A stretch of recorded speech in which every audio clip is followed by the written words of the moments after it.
నంద్యాల జిల్లా కలెక్టరేట్ వద్ద తీవ్ర ఉద్రిక్తత చోటు చేసుకుంది. తమ సమస్యలు పరిష్కరించాలంటూ అంగన్వాడీ కార్యకర్తలు, సహాయకులు కలెక్టరేట్ ను ముట్టడించారు.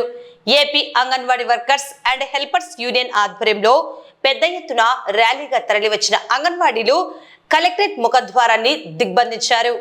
ఎన్నికల సమయంలో తమకు అండగా ఉంటానని, సమస్యలు తీరుస్తానని సీఎం చంద్రబాబు నాయుడు ఇచ్చిన హామీలు ఏమయ్యాయంటూ అంగన్వాడీలు నిప్పులు చెరిగారు.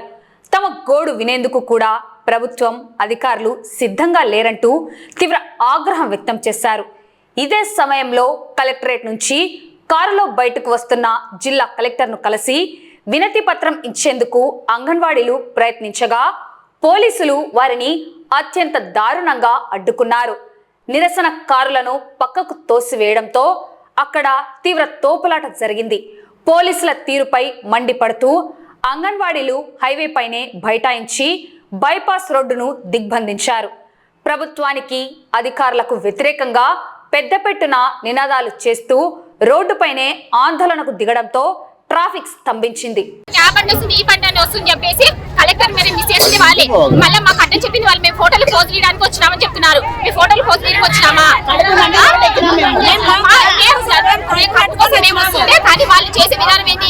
మా మీద లాఠీ చార్జ్ చేస్తారంట. మేము గేటు బిగించినారు. గేటు దూకితే మమ్మల్ని దొబ్బుతారా? కానిస్టేబుల్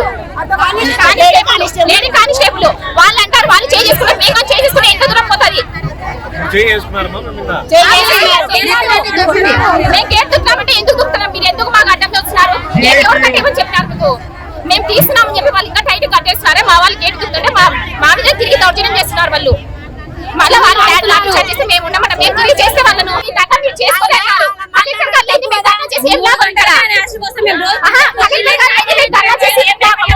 ఎత్తుల పంట వస్తుంది, ఆ పంట వస్తుంది, ఈ పంట వస్తుందని అందరినీ డైవర్ట్ చేసి కలెక్టర్ పనిని బయటికి పంపించేస్తున్నారు. ఇప్పుడు మీరు శాంతియుతంగా ధర్నా చేసుకుంటే ఎవరి కోసం చేసుకోవాలి? మేము ఇక్కడ ఆ బాధలు ఎవరు వింటారు? అన్ని రాష్ట్రాల నుండి, జిల్లాల నుండి మరి కోరికల దినము, డిమాండ్స్ డే, మా కోరికలు మరి జూలై 10వ తేదీన మరి నిర్వర్తిస్తున్నాము. ఈ రోజు ఐసిడిఎస్ పుట్టి 50 సంవత్సరాలు అవుతున్నాయి. 50 సంవత్సరాల నుంచి కనీస వేతనము ఒక కుటుంబం గడపటానికి కనీస వేతనం 26,000 అనేసి అడుగుతున్నాం. మరి 26,000 ఇవ్వటం కాకుండా పని భారం పెంచుతూ రకరకాల యాపులు పెంచుతూ ఉంటుంది ఈ కేంద్ర రాష్ట్ర ప్రభుత్వం. కేంద్ర ప్రభుత్వం 2014లో జీతాలు పెంచింది, ఇంతవరకు కూడా పెంచలేదు. పెంచుతానని వెళ్ళినప్పుడల్లా, ఢిల్లీకి వెళ్ళినప్పుడల్లా ఎక్కడికో వెళ్ళిపోతున్నాడు మోడీ గారు. ఆయన 12 సంవత్సరాలు అవుతుంది ఇప్పుడు ప్రభుత్వం నడుస్తూ. ఇప్పుడు వచ్చిన కూటమి ప్రభుత్వము 2 సంవత్సరాలు వెళ్ళి 3వ సంవత్సరం కూడా నడుస్తుంది. ఆ రోజు 42 రోజులు సమ్మె కాలంలో మరి పెద్దల దగ్గరకు వచ్చి మా ప్రభుత్వం వస్తే మీకు జీతాలు పెంచుతాము అన్న ప్రభుత్వం ఇప్పుడు ఏమైందనేసి కూడా మేము నిలదీసి అడుగుతున్నాం. మరి 2 సంవత్సరాలు అవుతుంది. మరి ఇంతవరకు ఏంది? మా కనీస వేతనం ఇవ్వాలి, పిఎఫ్ ఈఎస్ఐ సౌకర్యం కల్పించాలి, పని భారం తగ్గించాలి, యాప్లన్నీ కూడా ఒకే యాప్గా గుర్తించాలి. అదే విధంగా రేషన్ షాపుల నుంచి మేము రేషన్ తెచ్చుకోవడానికి 200, 150, 100 రూపాయలు అవుతుంది.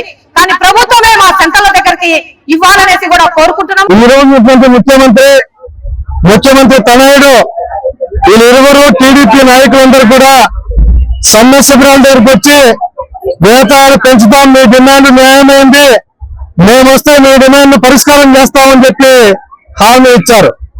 కానీ 2 సంవత్సరాలు పూర్తయినా కనీస వేతనం 26,000 అమలు చేయకోకుండా ప్రభుత్వం నిర్లక్ష్యం వహిస్తా ఉంది.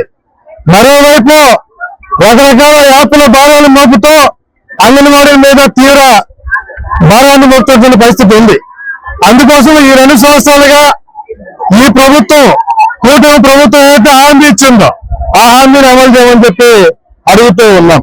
ఒకవైపు సుప్రీంకోర్టు అంగన్వాడీలందరినీ ప్రభుత్వ కార్మికులు గుర్తించాలని, వాళ్ళ కనీస వేతనం ఇవ్వాలని, వాటితో పాటు retirement benefits, gratuity, pension, PF, ESI వంటి సౌకర్యాలు కల్పించాలని చెప్పి చెప్పింది. అయినా ఈ కూటమి ప్రభుత్వం పేజీలో పెట్టేసింది. ఈ రోజు అంగన్వాడీల వేతనం పెంచుతామని చెప్పినటువంటి హామీ ఏమైందని అడుగుతుంటే ఆర్థిక పరిస్థితి బాగాలేదు, రాష్ట్రం దివాళా తీసిందని పద్ధతిలో మాట్లాడుతున్నారు. మాట్లాడితే గత ప్రభుత్వం మీద విమర్శలు చేయడం తప్ప ఈ ప్రభుత్వం కొత్తగా అంగన్వాడీలకు కానీ ఇతర ప్రభుత్వ ఉద్యోగులకు కానీ ఇతర స్కీమ్ వర్కర్లకు చేసింది ఏమి లేదని స్పష్టంగా అర్థమవుతా ఉంది. ఇప్పటికీ కూటమి ప్రభుత్వం వచ్చిన తర్వాత 4 దఫాలుగా ప్రభుత్వం దగ్గర చర్చలకు వెళ్ళడం జరిగింది. ఇప్పటిదాకా చర్చలకు పిలవడము, చర్చించడము, పంపడమే తప్ప జీతం పెంచే పద్ధతిలో ప్రయత్నం చేయట్లేదు. అందుకోసమే ఈ 2 సంవత్సరాలుగా సాంకేతిక మార్గాల్లో అంగన్వాడీలు ప్రభుత్వానికి వినియోగించుకోవడం జరిగింది. 2 సార్లు చొరవ విజయ ప్రోగ్రాం పిలిపించడం జరిగింది.